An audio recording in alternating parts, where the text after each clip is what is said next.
L'intelligence se définit par la capacité à prendre des bonnes décisions au bon moment. Ce qui veut dire que si on est intelligent, on cherche à comprendre les choses, donc on veut venir accumuler du savoir pour prendre les meilleures décisions, c'est-à-dire des décisions au bon moment. Ce qui signifie que dans le cadre de relations amoureuses principalement, ou quand on va venir interagir avec d'autres personnes et principalement du sexe opposé, on va avoir la capacité d'observer donc des patterns, donc des répétitions, un schéma répétitif donc, dans notre comportement vis-à-vis de ces personnes, ou même parmi les personnes que l'on va côtoyer. Et si on prend le temps d'observer ça, on va comprendre que ce sont liés, tout ça est lié en tout cas, à des cycles de traumatisme. Si vous répétez les mêmes erreurs en amour, alors posez-vous les bonnes questions. Connaître ses propres blessures émotionnelles, et les comprendre bien sûr, va être quelque chose de primordial pour développer des relations amoureuses long terme et saines. Les traumatismes non résolus vont gravement endommager nos relations et faire en sorte qu'on ne puisse pas les conserver sur du long terme.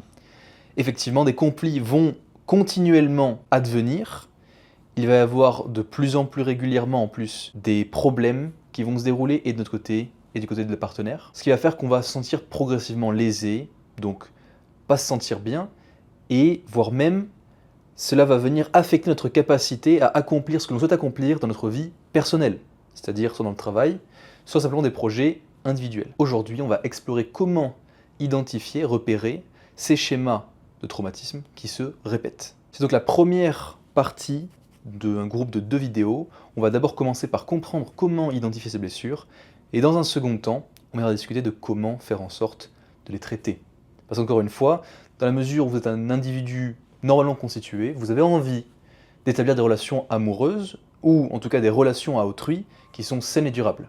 Si ce n'est pas le cas, posez-vous la question, vous devez avoir une pathologie, fondamentalement, et dans ce cas-là, vous pouvez consulter, c'est peut-être méchant dit comme ça, mais en réalité c'est simplement comme ça que le monde procède. Parce qu'encore une fois, on a notre instinct qui nous amène à nous diriger vers autrui et à connecter avec les autres.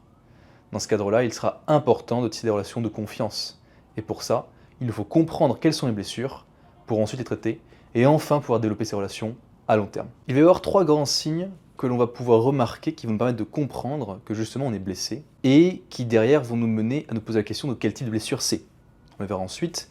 D'ailleurs, j'en parle sur mon canal Telegram où je parle souvent du travail sur soi. Donc vous pouvez aller le checker dans le lien en description. Et donc par rapport aux signes en premier lieu que l'on peut observer, le premier va être de l'ordre des réactions disproportionnées. Vous vous mettez en colère par exemple, ou alors vous ressentez une tristesse intense pour des situations qui à première vue sont insignifiantes. Ces réactions démesurées vont être le signe de blessures émotionnelles non résolues. Un des meilleurs exemples de nos jours, c'est cette notion d'être trigger. Trigger, donc en réalité d'être déclenché, on pourrait dire, pour traduire littéralement, c'est le fait de réagir vivement à quelque chose qui nous est dit.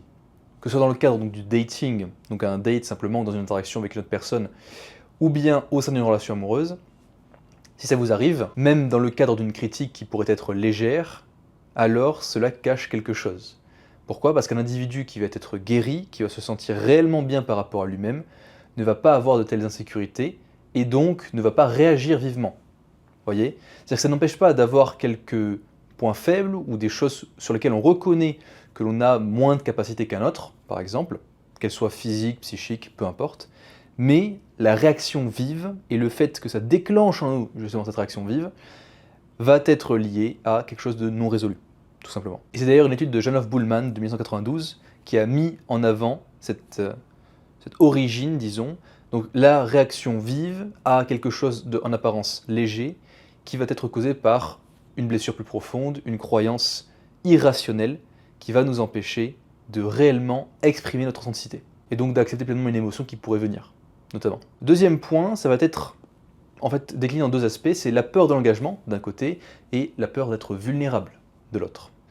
On pourra observer que chez des individus qui sont blessés, qui ont été blessés par le passé, qui reconnaissent le fait qu'ils se sentent mal, ils ne vont pas avoir la volonté que de se mettre dans une relation plus profonde, plus vulnérable en réalité avec une autre personne, et donc de s'engager là-dedans, parce qu'ils vont sentir qu'ils perdent le contrôle qui est extrêmement important pour eux car ils ont été blessés, et habituellement, on va le voir, ça pareil, j'en parle assez régulièrement, mais c'est une blessure habituellement de trahison. S'étant fait trahir, ils vont avoir beaucoup plus de mal à accorder leur confiance à un autre individu, et ils vont avoir tendance à se refermer sur eux-mêmes, se renfermer sur eux-mêmes d'ailleurs, et avoir un style d'attachement qu'on considérera comme évitant. Un des exemples les plus classiques, c'est qu'une telle personne vienne mettre fin à une relation dès que les choses deviennent plus sérieuses, peur de l'engagement. Une recherche d'ailleurs de Miklinser et de Shaver en 2007 a mis en lumière le fait que de telles peurs de l'engagement, le fait d'être aussi dans un état de peur face au fait de se mettre vulnérable, de se rendre vulnérable par rapport à quelqu'un d'autre,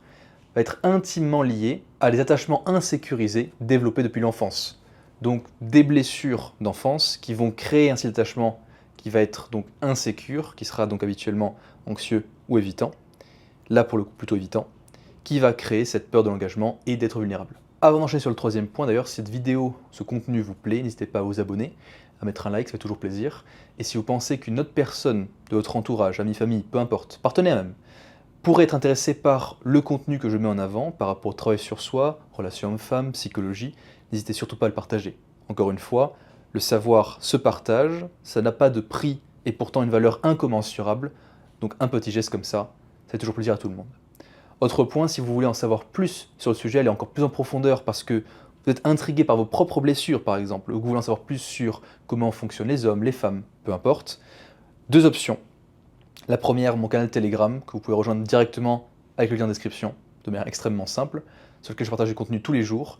Deuxième possibilité, c'est réserver une consultation avec moi, individuelle, pour parler de votre problématique par exemple, et faire en sorte d'avoir des conseils personnalisés. On est reparti. Troisième aspect, on en a déjà discuté déjà en introduction, c'est la répétition des comportements, donc d'observer des schémas répétitifs. Maintenant ça on va le comprendre, et dans la prochaine vidéo on en parlera plus en détail, mais si on ne prend pas le temps de venir écrire par exemple régulièrement ce qui se passe dans notre quotidien, et d'observer nos comportements, comment peut-on se rendre compte qu'on a justement des comportements répétitifs? Ça devient très compliqué, et on va être obligé de reproduire le même comportement plusieurs fois, dans différentes relations pour enfin en prendre conscience de manière forcée. Ça n'a pas de sens. Alors qu'on pourrait le comprendre au sein même d'une seule relation avec un comportement répétitif qui est bel et bien la marque d'une blessure non résolue. Un des meilleurs exemples de comportement comme ça, toxique, et donc qui est la preuve d'un schéma répétitif négatif, ça va être le fait de régulièrement aller vers des personnes, des partenaires qui sont émotionnellement indisponibles. Parce qu'on va s'attacher à des personnes qui fondamentalement vont répondre à la polarité que l'on va nécessairement trouver par rapport à nous-mêmes. Je vais expliquer de manière plus simple. Imaginons que nous ayons un style d'attachement qui soit plutôt anxieux, on va aller tout naturellement vers des personnes qui ont un style d'attachement qui est évitant. Parce qu'il y a une polarité. C'est du fuis-moi je te suis-moi je te fuis. Cette phrase met extrêmement bien en lumière le jeu qu'on pourrait considérer comme maladif de séduction qui se déroule à l'échelle des individus qui sont toxiques. Et c'est là où je peux parler d'un anecdote personnelle, c'est que lorsque j'en viens à communiquer avec des femmes qui sont sur la voie de guérison ou alors qui sont même guéries, pas forcément dans le cadre du dating ou autre, mais simplement effectivement à vouloir s'amuser, flirter un petit peu, il n'y a en aucun cas cet élément de fuis-moi je te suis-moi je te fuis. Il y a un investissement qui est équivalent des deux côtés et un respect mutuel pour la présence, l'énergie, et tout ce qu'apporte l'autre. Voilà. Donc c'est pour ça que on va idéalement se diriger vers un état de guérison, où on est guéri, où on se sent bien, pour pouvoir entretenir des relations saines. Et ça peut paraître un petit peu ennuyeux comme ça, effectivement, quand on est habitué à la chasse, vous voyez, comme un prédateur. Mais on se rend compte que c'est un état comme ça qui est plus paisible, qui se rapproche de l'état de paix, et pour aller plus loin encore à l'état de joie profond, même dans les choses les plus simples, plutôt que de devoir dépendre des ce qu'on appelle les high highs et les low lows. Donc en gros les pics, on pourrait dire de dopamine et de sérotonine qui sont élevés, qui nous amènent à se sentir extrêmement bien, mais qui vont justement devoir être contrebalancés par des droves, des moments où on va aller plus bas que notre base habituelle et nous faire nous sentir vraiment mal. C'est ces personnes qui vont avoir un comportement par exemple d'auto-sabotage quand les choses vont trop bien, et qui trouvent ça étrange que ça aille trop bien, et qui vont elles-mêmes saboter leur relation, parce qu'elles n'estiment pas mériter ce bien-être. C'est quand même triste quand on y pense. Et je renommerai, ce que je nomme comme étude d'ailleurs très souvent, l'étude de Bowlby de 88, qui met en avant le fait que les schémas relationnels vont être caractérisés par des styles d'attachement définis dans l'enfance. Donc des styles d'attachement qui vont être définis de manière précoce. Quand on combine cette compréhension des styles d'attachement avec les blessures qu'on appellerait les blessures de l'âme, les blessures de l'enfance, alors on a une compréhension fondamentale de ce qui fait qu'en tant qu'adulte, on est blessé, on est toxique, et ce qui nous amènera donc à une voie de la guérison plus rapidement. Donc intéressez-vous à ce sujet. Encore une fois, je le répète, j'en parle énormément sur mon canal Telegram, donc n'hésitez pas, le lien est dans la description. Et avant de conclure, je parlais d'un dernier petit sujet, donc par rapport à l'identification de ces blessures. Effectivement, déjà si vous vous trouvez sur cette chaîne et que vous regardez cette vidéo, il y a une très grande chance que c'est un sujet qui vous parle et que vous avez compris que fondamentalement vous étiez blessé. D'accord? On part de ce principe-là parce qu'effectivement, si ce n'était pas le cas, vous ne regarderiez pas de vidéos par rapport à la psychologie, par rapport au travail sur soi. Quoi qu'il en soit, j'aimerais vous donner quelques pistes de réflexion par rapport à vos propres blessures qui vous permettront de mieux comprendre justement la hauteur, le niveau de votre blessure. Est-ce que c'est une blessure qui va être plus complexe ou plus simple? Est-ce que c'est la combinaison de différentes blessures ou à l'inverse, une seule et même blessure? Pour cela, un petit exercice qui vous aidera à faire le tri dans vos souvenirs. Il s'agira simplement de revenir dans votre passé, notamment en train d'une méditation par exemple, et vous replonger un petit peu dans vos souvenirs d'enfance. Et venir voir, lorsque vous étiez avec vos parents notamment, ou parfois quand vos parents n'étaient pas là d'ailleurs, quelles étaient les émotions prédominantes dans lesquelles vous vous situiez. Très important parce qu'on va venir comprendre justement assez facilement si jamais on avait des émotions qui étaient de manière prédominante négative et des ressentis plutôt négatifs, que la blessure en elle-même est une blessure plus profonde. D'accord?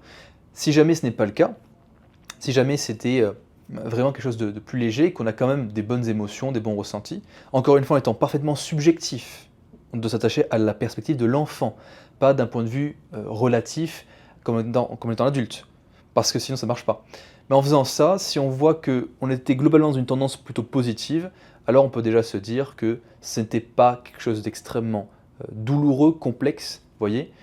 Et pour vous donner des exemples un petit peu marquants de type de blessure ou de profondeur de blessure, niveau de profondeur en tout cas, une blessure légère en apparence, ça pourrait être lié justement à un père qui était parfois absent pour une femme, ou alors à une mère qui a dû travailler plus et compenser justement un père absent chez un homme. C'est quelque chose qui pourrait paraître lourd, conséquent, mais qui en réalité ne l'est pas réellement, et c'est uniquement la manière qu'on va avoir de se comporter et de compenser ce manque, on pourrait dire, ce besoin qui était non assouvi, qui va venir ouvrir encore plus la blessure.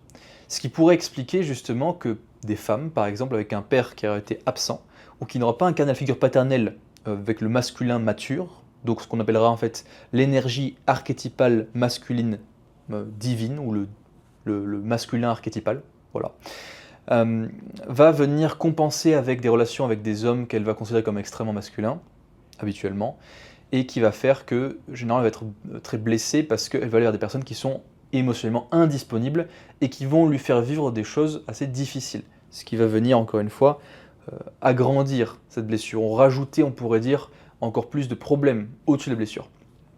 Donc effectivement, on se rend compte que plus tôt on l'identifie, plus tôt on travaille dessus, plus facile ce sera bien sûr de la traiter, forcément, comme une blessure physique en réalité. Et le dernier point par rapport à ça, que je répète très souvent, mais un rappel vaut toujours mieux, un tien vaut mieux que deux, tu l'auras. Un homme aura beaucoup de difficultés à comprendre qu'il est blessé, mais dès le moment où il le comprend et il accepte de travailler, et donc d'identifier cette blessure, ça devient beaucoup plus simple pour lui d'agir pour pouvoir la guérir. Une femme, à l'inverse, aura beaucoup plus de facilité à comprendre qu'elle a une blessure, qu'elle a un traumatisme, mais une difficulté monumentale à venir travailler sur celle-ci. Et ça pour une raison qui va être très simple, c'est qu'on a donc dans l'énergie masculine, parce que là je dis homme et femme, donc homme, énergie prédominante masculine, femme, énergie prédominante féminine, le reprécise chaque fois. Dans la mesure où l'homme et le masculin donc vont être proactifs, dans la capacité donc d'agir en premier lieu, et d'agir plus facilement, pas forcément tout le temps, mais plus facilement quand même qu'une femme féminine, qui va avoir une nature plutôt réactive, et ayant une nature réactive, va avoir plus de difficultés à passer à l'action par rapport à ses propres blessures. Et ça n'en dépend en réalité de la nature introvertie ou extravertie, donc des contextes on pourrait dire plus sociaux, des individus.